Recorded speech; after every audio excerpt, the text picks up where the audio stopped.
Welcome back to Morning Line. Happy to have with us veterinarian Allison Fields taking your questions about your pets. Some really interesting calls on all sorts of topics. I want to get to dental disease. All right. Dental disease. So, you know, you hear dog has bad breath. You know, some people find that annoying, but it could be a little more than annoying, right? Well, yeah, and while it's annoying, it's also it can be life-threatening. So if we get bad dental disease, well, we all go to the dentist and we get our teeth cleaned twice a year. I'm going, I think next week is my annual or my biannual tooth cleaning. We do that for a lot of reasons. A, so we can keep our teeth, so we can continue to eat, so that we don't starve to death. But also, if you get infections up in your roots, those bacteria can go to the heart. And I don't know if any of you either have elderly relatives or are elderly, but a lot of times with elderly people, they put them on antibiotics before they get their teeth cleaned. Because they don't want to dislodge any of this bacteria and have it go lodge on a heart valve and cause a heart problem. Same thing can happen, and it usually happens in small breed dogs, not large breed dogs. I have no idea why. No clue, but it's true. But these small breed dogs can get really bad dental disease, and that bacteria can go and lodge on the heart and cause a vegetative lesion on a heart valve and cause a heart murmur and subsequently heart failure. And so it's very important that we keep these teeth clean for lots of reasons. A, so they're not annoying to you, but B, so they have their teeth, and C, so that they don't get heart disease. So, and for whatever reason, you know, there are some dogs and there's some people, this is all genetic, and it all has to do about saliva makeup. And so there are some people who never floss their teeth ever. They brush their teeth twice a day and they never get a cavity. There are other people who floss 3 times a day, they're brushing 3 and 4 times a day, they get their teeth cleaned twice a year, and they have cavities constantly there. And it's not about honest. I mean, yes, we should all take care of our teeth. My dad was a dentist. He'd kill me if I didn't say that. But it's all about, a lot of it is genetic, and for whatever reason, these small breed dogs, most of them don't have great saliva, and so they get just horrible, funky, bad dental disease. And it's not uncommon for us to have to extract some teeth as they get older because they are just so ravaged with dental disease.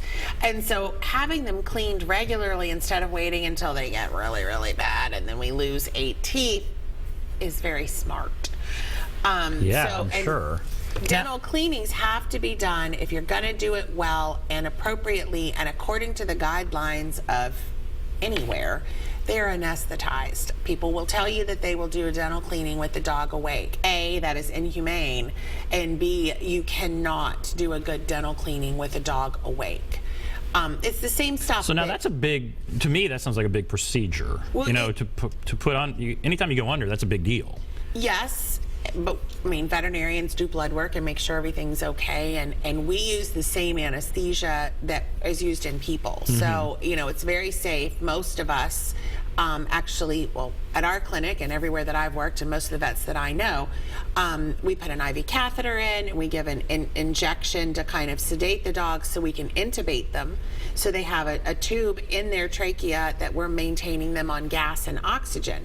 So it's very controllable. I mean, there's a dial, you know, turn them up, turn them down, and that way we can really control how deep they are, and we just have them deep enough to do what we need to do, as opposed to, you know, having them awake. There's no way that you can clean teeth. No, I mean, imagine getting your teeth cleaned. We do the exact same thing with them.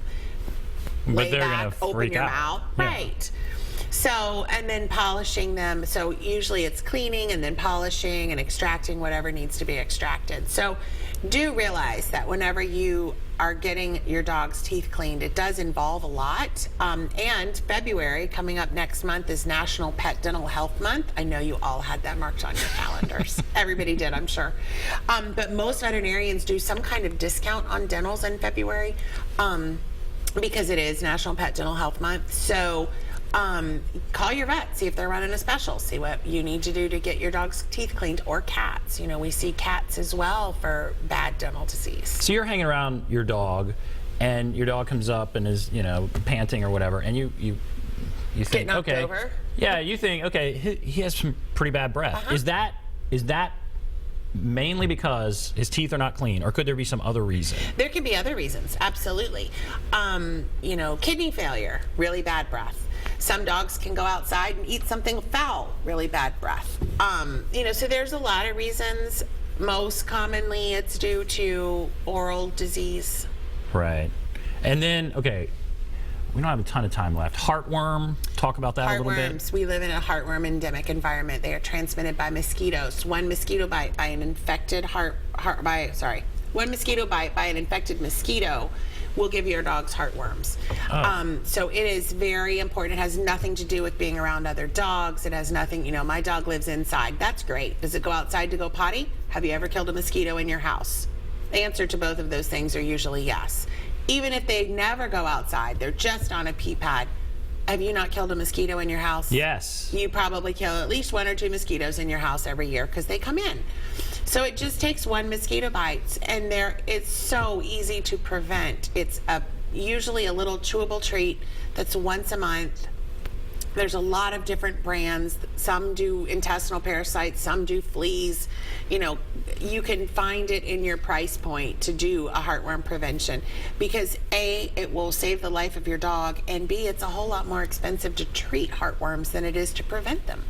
And so we start talking about that. You can prevent heartworm. And then there's parvo. That's something that's been almost eradicated, almost. right? I would say that in the 17 years that I've been practicing, I used to see probably 10 to 12 cases of parvo a year when I started. I don't know that I saw a parvo case this year. I might have seen one.